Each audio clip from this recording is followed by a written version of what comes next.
নমস্কার। আমাদের এই কবি সম্মেলন অনুষ্ঠানটিকে ঘিরে আপনাদের যে অভূতপূর্ব সাড়া ও ভালোবাসা আমরা পেয়েছি, তাতে সত্যিই আমরা অভিভূত, আপ্লুত। ইতিমধ্যেই প্রায় 50টির মতো লেখা আমাদের হাতে এসে পৌঁছেছে। আপনাদের এই ভালোবাসা ও আন্তরিকতাই আমাদের এগিয়ে চলার প্রেরণা। অত্যন্ত আনন্দের সঙ্গে জানাচ্ছি যে বরাক উপত্যকার বিশিষ্ট কবি স্বর্গীয় ব্রজেন্দ্র কুমার সিংহের মৃত্যু দিবস 31 আগস্ট সোমবার রাত 9টায় কবি সম্মেলন অনুষ্ঠানটির প্রথম পর্ব প্রকাশিত হবে। একটি বিষয় বিশেষভাবে জানিয়ে রাখতে চাই যে আপনাদের মধ্যে হয়তো কারোর লেখা আগে পাঠ করা হবে, আবার কারো লেখা হয়তো কিছুটা পরে। এ নিয়ে যেন মনক্ষুণ্ণ না হন।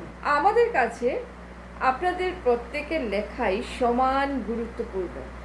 ধারাবাহিকভাবে প্রতি সোমবার ও বৃহস্পতিবার রাত 9টায় কবি সম্মেলন অনুষ্ঠানে আপনাদের লেখা প্রকাশিত হবে। যারা ইতিমধ্যে লেখা পাঠিয়েছেন এবং যারা পাঠানোর কথা ভাবছেন, তাদের কাছে আমার আন্তরিক অনুরোধ, তারা লেখার পাশাপাশি তাদের একটি সংক্ষিপ্ত পরিচয় ও একটি পরিষ্কার ছবি অবশ্যই পাঠাবেন। এর মাধ্যমে কবিতা বা লেখার পাশাপাশি লেখক বা লেখিকার পরিচয় ও আমরা সবার সামনে তুলে ধরতে পারব। আর অনেকেই জানতে চাইছেন কোথায় এবং কিভাবে লেখা পাঠাবেন। সে বিষয়ে জানতে হলে আমাদের কমেন্ট বক্সে কমেন্ট করুন, সেখান থেকেই আপনাদের প্রয়োজনীয় তথ্য সব জানিয়ে দেওয়া হবে। আপনাদের এই উৎসাহ, ভালোবাসা ও অংশগ্রহণেই আমাদের এই সাহিত্যযাত্রা আরও সমৃদ্ধ হয়ে উঠুক। সাহিত্যের আলোয়, কবিতার ছন্দে আমাদের সঙ্গে থাকুন। আপনাদের সকলকে আন্তরিক শুভেচ্ছা ও ভালোবাসা। আজকের মতো আমি আলপনা বিদায় নিচ্ছি। নমস্কার।